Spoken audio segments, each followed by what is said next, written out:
Je me nomme Cissé Mamadou, je suis ivoirien. Je suis parti de la Côte d'Ivoire en décembre 2015 pour des raisons politiques très longues à expliquer. Je suis parti en empruntant le car Rimbo de la Côte d'Ivoire jusqu'au Niger, en passant bien sûr par le Burkina, Niger, Niamey, Agadez. Quand je suis arrivé à Agadez, automatiquement, nous sommes descendus. J'ai vu plein de jeunes ivoiriens, maliens, burkinabés, tous les fils de l'Afrique de l'Ouest se regrouper dans un seul point où il y a une ou deux personnes pour dire que Italie direct, mettez-vous à droite, Tripoli, mettez-vous au milieu, Saba, mettez-vous à gauche. On a été embarqués dans des pick-up à 18h. Et dans chaque pick-up, il y avait à peu près 40 personnes. Le jour d'embarquement dans le pick-up, on vous dit de donner votre téléphone et votre carte d'identité, tout. Ils mettent dans les châssis de façon individuelle en disant qu'il ne faudrait pas que des bandits vous agressent en cours de route pour vous prendre ces objets-là. Donc, vous croyez en ces personnes, vous avez confiance en eux, vous donnez tout vos différentes références.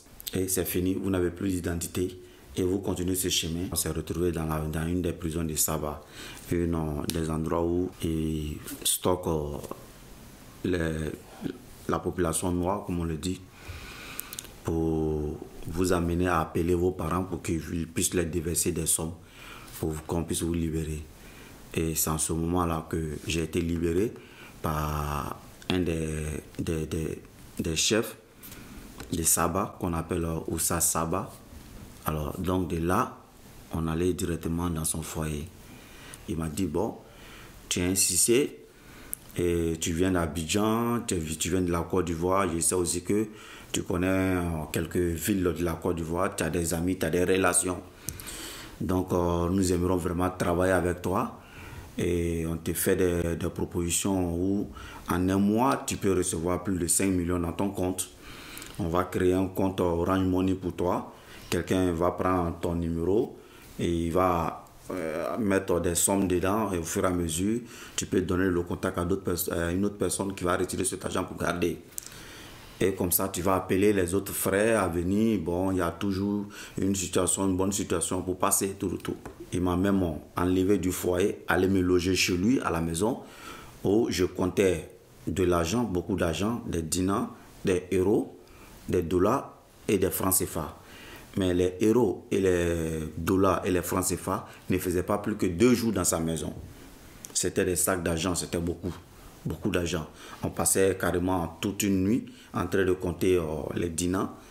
Alors, il me faisait prendre connaissance de tous ces trucs. Et 2 jours, 3 jours, il m'a dit, bon, si c'est maintenant, je vais te dire l'objectif de la chose. Toi, j'aimerais bien que tu gères les différentes entrées d'ici, les différentes entrées d'argent d'ici, avec le foyer, avec mes autres frères, tout. Maintenant, moi, je compte aller me positionner à Tripoli pour pouvoir faire une grande ouverture là, comme ça, au lieu que je prends des personnes pour les livrer à des différents groupes pour qu'ils passent et puissent passer d'un endroit vers un autre endroit, je vais les amener directement dans mon endroit que je vais créer. Il avait une grande couverture au niveau de Saba par les différents généraux de mouvements qui se passent à Saba.